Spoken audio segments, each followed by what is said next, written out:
اس میں نہیں لائیں, نہیں لے کر آئیں. میں اس میں آپ کو نہیں اپریشیٹ کرتا. آپ نے یہ بیوہ سے شادی کر کے خاندانی کام کیا, اس کے بچے رکھے خاندانی, بچے خود رکھیں آپ. سمجھ میں آ رہی ہے بات؟ بچے ماں کے ساتھ رہیں, آپ کے ساتھ رہیں, پہلی بیوی کے ساتھ بھی نہیں اور اپنے والدین اور رشتہ داروں کے ساتھ بھی نہیں.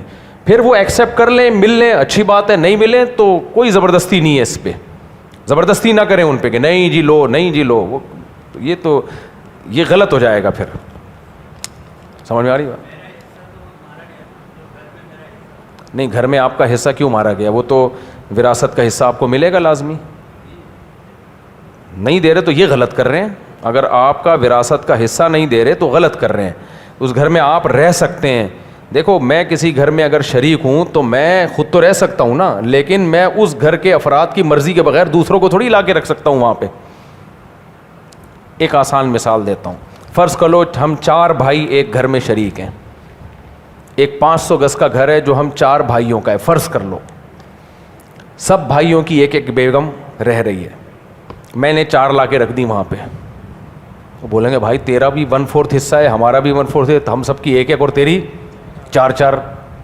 تو میں کہوں اسلام میں 4 شادیاں جائز ہیں. اور پھر ان 4 کے فرض کر لو کہ وہ بیوہ ہوں, ان کے پرانوں سے 4 بچے بھی ہوں. 16 بچے میں نے لا کے تھوپ دیے ادھر. اور میں کہا بیوہ سے شادی بہت ثواب ہے, اس کے بچوں کو پالنا. وہ کہیں گے تیرے لیے ثواب ہے نا, تو پال لے بھائی الگ فلیٹ لے کے, کیا خیال ہے؟ تو اس میں تو 1/4 ہی رہے گا نا, کیا خیال ہے؟ تو یہ معاملات میں شریعت ایکوریسی چاہتی ہے, 1 نمبر ہی ہونی چاہیے. تو اس لیے بیوہ کے بچوں کو رکھیں. نبی نے بیوہ کے بچوں کو پالا ہے, اپنے خرچے پہ پالیں, ان کو الگ فلیٹ لے کے دیں, وہاں وہ اپنی ماں کے ساتھ رہیں, آپ بھی رہیں وہاں پہ. اور پھر آپ کے رشتہ دار اگر ان سے ملیں اچھی بات ہے, بہت ثواب ہے. نہیں ملیں تو زبردستی نہیں ان پہ مسلط کریں اس کو. جی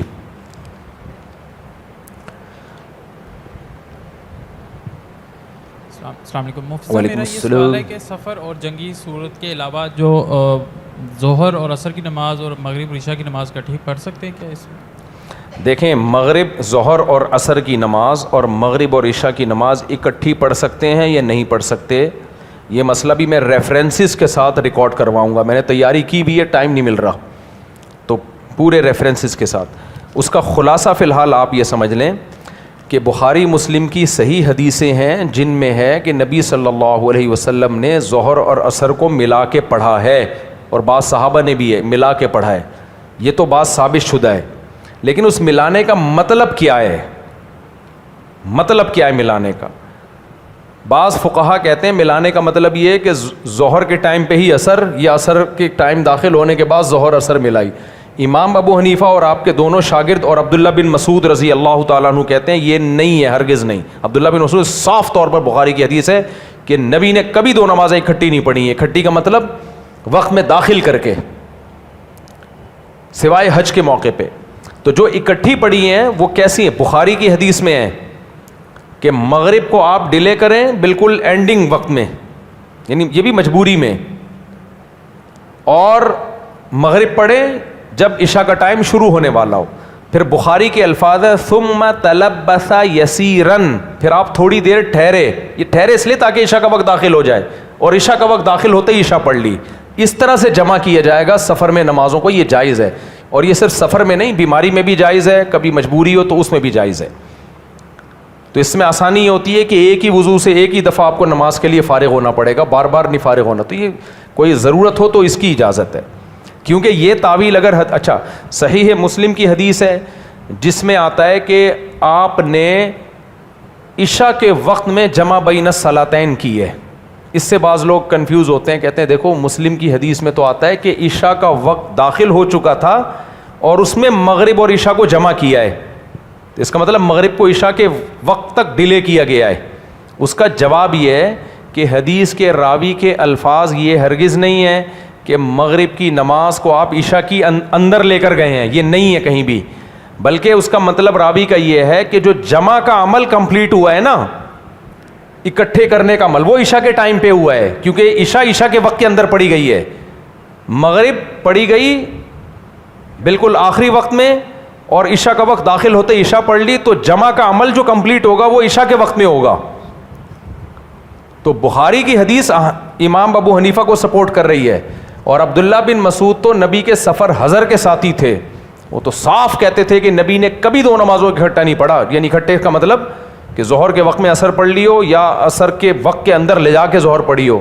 اتنے بڑے صحابی کا بیان, اور وہ فقہ میں اور تفقہ میں, علم میں دوسرے صحابہ پر آپ کو فضیلت ہے, سوائے حج کے موقع پہ, وہ حقیقی جمع ہے. تو اس لیے اس میں امام ابو حنیفہ کا موقف کمزور نہیں ہے.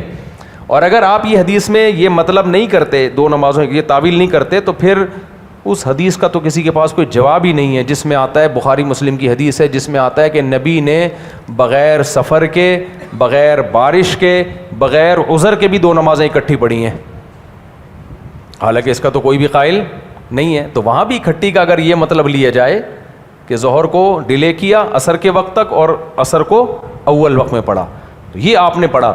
اور صحابی سے پوچھا ایسا نبی نے کیوں کیا؟ فرمایا تاکہ امت حرج میں واقع نہ ہو, یعنی اس پر بھی عمل کر سکے. تو اس طرح امام حنیفہ کی عادت یہ ہے, جو فقہ حنفی جنہوں نے ڈیپ میں جا کے پڑھا ہے نا, تمام حدیثوں کو اور قرآنی آیات کو سامنے رکھ کے فیصلہ کرتے, وہ کبھی بھی ایک حدیث پہ فیصلہ نہیں کرتے. امام حنیفہ کا مشہور قول ہے کہ میں نے موضوع پہ مسح کا فتویٰ اس وقت دیا جب میرے سامنے سورج کی روشنی کی طرح کثرت سے حدیثیں آ گئیں جس سے ثابت ہوا کہ نبی نے موضوع پہ مسح کیا ہے. بھائی ایک حدیث آ جاتی آپ فتویٰ دے دیتے نا, کہا نہیں, کیونکہ قرآن میں پاؤں دھونے کا حکم ہے, تو قرآن قطعی ہے, یقینی ہے. تو وہ نے کہا میں قرآن جو اتنا متواتر ہے اس کو کیسے چھوڑ سکتا ہوں. تو جب تک سورج کی روشنی کی طرح میرے سامنے کثرت سے حدیثیں نہیں آ گئیں جن میں واضح نہیں ہوا کہ مسح موزوں پہ جائز, یعنی جو چمڑے کے موزے یا جو خفین جسے کہا جاتا ہے, تو اس وقت تک میں نے اس کے جواز کا فتویٰ نہیں دیا. تو نماز کا مسئلہ تو سب سے اہم ہے. اب دیکھو آپ, قرآن نے حکم کیا دیا ہے, جنگ کی حالت میں بھی اللہ نے نماز کا طریقہ بدل دیا, طریقہ کہ کھڑے ہو کے پڑھو, سواری پہ بیٹھ کے پڑھو. اور آگے کیا فرمایا, ان الصلاۃ کانت علی المؤمنین کتابا موقوتا, نماز مومنین پر مقررہ اوقات میں فرض ہے. یہ اشکال کا جواب دیا اللہ نے کہ اللہ جنگ کی حالت میں بھی تو کہہ رہا ہے کہ کھڑے ہو کے نہیں پڑھ سکتے, سواری پہ بیٹھ کے پڑھ لو, ایسے تو چھوڑ دیتے ہیں, وہ ڈیلے کر لیں گے اس وقت میں. فرمایا نہیں, ہر نماز کا ایک متعین ٹائم ہے. اور نبی کی بخاری کی حدیث ہے جو سفر میں آپ نے فرمائی ہے کہ لیس فی النوم تفریط, اگر نماز سوتے میں نکل جائے تو یہ کوتاہی نہیں ہے کیونکہ نیند پہ کنٹرول نہیں ہے. انما التفریط فی الیقظہ, کہ جاگتی حالت میں تفریط ہے. اور تفریط کی ڈیفینیشن نبی نے کیا فرمائی کہ نماز کو اپنے وقت سے ڈیلے کر دیا جائے. تو یہ نماز جو آ رہی ہے تو پانچوں نمازیں مراد ہیں نا اس سے. اور ویسے بھی جب اسلام میں 5 نمازیں ہیں تو اس کا مطلب 5 اوقات میں ہیں, کیونکہ اگر 3 اوقات میں 5 نمازیں ہیں تو وہ پریکٹیکلی 3 نمازیں کہلائیں گی پھر وہ, کیونکہ نماز میں ٹینشن ہی یہی ہے کہ ٹائم کا خیال کرنا. اور اگر عصر کو ظہر کے ساتھ پڑھنا جائز ہوتا تو پھر قرآن یہ کیوں کہتا حافظوا علی الصلاوات والصلاۃ الوسطی, نمازوں کی حفاظت کرو خصوصاً درمیانی یعنی عصر کی نماز کی. پھر اس کی حفاظت کیا ہے؟ یہ حفاظت اس لیے کہ اس کا ٹائم شارٹ ہے.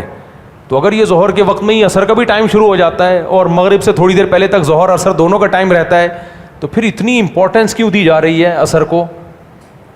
ہے بھائی, اتنی امپورٹنس کیوں دی جا رہی ہے کہ اس کی خاص حفاظت کرو؟ تو ان تمام دلائل کو جب آپ سامنے رکھو گے, ترازو کے ایک پلڑے میں رکھو گے, تو امام حنیفہ کا موقف اس میں بہت مضبوط ہے. اور ویسے بھی اسلام میں توحید کے بعد سب سے اہم حکم ہے کیا؟ نمازیں ہیں. تو اس میں کمزور بات پہ چھوڑا نہیں جائے گا نمازوں کو اس طرح کے. اور اہل حدیثوں نے تو یہاں تک بھی فتوے دیے, شاپنگ کے لیے جانا ہے ظہر کے ساتھ عصر پڑھ لو, اور سعودی عرب میں کر رہے ہیں لوگ اس پہ عمل. شاپنگ کے لیے جانا ہے ظہر کے ساتھ عصر پڑھ لو, دیر ہو رہی ہے تو مغرب کو عشاء کے ساتھ پڑھ لو. بھائی نہیں, ایسا نہیں ہے. یہ بخاری کے الفاظ یاد رکھیں, مغرب کو ڈیلے کیا, ثم تلبث یسیرا, مغرب پڑھی تھوڑی دیر ویٹ کیا, پھر عشاء پڑھی ہے. تو اس لیے مسلم کی حدیث کا مطلب وہ بیان کیا جائے گا جو بخاری کے پہ فٹ بیٹھ رہا ہو. اس پہ میں انشاءاللہ پورے نا ریفرنسز کے ساتھ, صحابہ کا عمل کیا تھا, پورے ریفرنسز کے ساتھ انشاءاللہ اس پہ ریکارڈ کرواؤں گا. پھر کیونکہ آج کل لوگوں نے بہت شروع کر دیا ہے. مفتی صاحب معلم بھی نہیں ہیں, جاب کرتے ہیں, دن کا اکثر حصہ جاب میں گزر جاتا ہے, ایسے میں دین کی خوب خدمت کیسے کریں, دین کو اوڑھنا بچھوڑنا کیسے بڑھائیں؟ بھائی جاب دیانتداری سے کریں, اور جو پیسے آ رہے ہیں اس میں کچھ خرچ کریں اللہ کی راہ میں, کچھ بچائیں, کچھ دین کی تبلیغ اور ارشاد پہ خرچ کریں, کچھ 1-2 گھنٹے نکال لیں, انٹرنیٹ پہ بیٹھ کے تبلیغ کریں, بیانات شیئر کریں, کوئی کورس کر رہے ہیں, کوئی فہم دین کورسز ہوتے ہیں اس طرح کا, یعنی 2-3 گھنٹے دن میں فارغ کریں دین سیکھنے کے لیے اور سکھانے کے لیے, یہی ہے. چھوڑ نہیں سکتے جاب کو, وہ بھی ضرورت ہے, شریعت میں کا حکم ہے. جامعۃ الرشید اور آپ پر ایک بہت بڑا اعتراض کیا جاتا ہے ہمارے ہی علماء اور مدارس کی طرف سے کہ آپ لوگوں نے 2 مسئلوں کو بغیر کسی دلیل کے حلال کیا ہوا ہے, ایک اسلامک بینکنگ اور دوسرا ڈیجیٹل تصویر. ان دونوں مسائل میں کوئی دلیل نہیں ہے آپ کے پاس, خالص سود اور تصویر کشی کی حلت کا فتویٰ دیا ہوا ہے آپ لوگوں نے.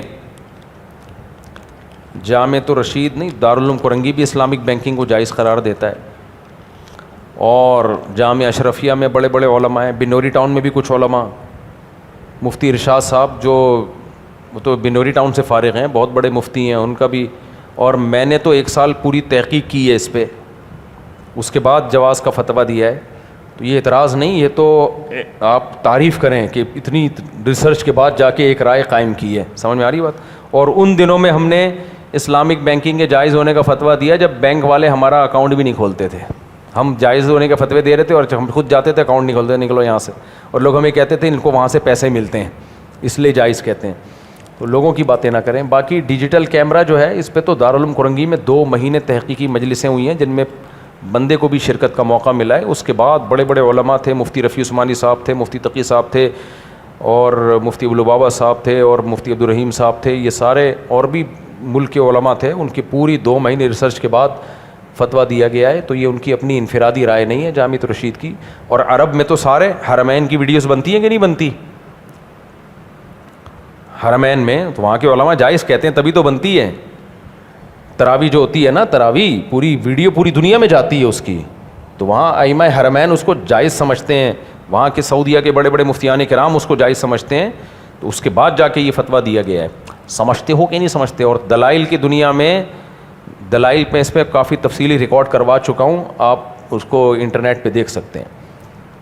اور کوئی سوال لے لیں پھر نکلتے ہیں. السلام علیکم ورحمۃ اللہ. ارے طارق بھائی کیا حال ہے؟ ماشاء اللہ, زندہ باد. ایک سوال آپ سے. بسم اللہ الرحمن الرحیم. بیان کے آخری حصے میں آپ نے فرمایا کہ معاہدے جو آپس میں جو باہم معاہدے ہوتے ہیں ان کو توڑنا جائز نہیں ہے, بالکل منع ہے.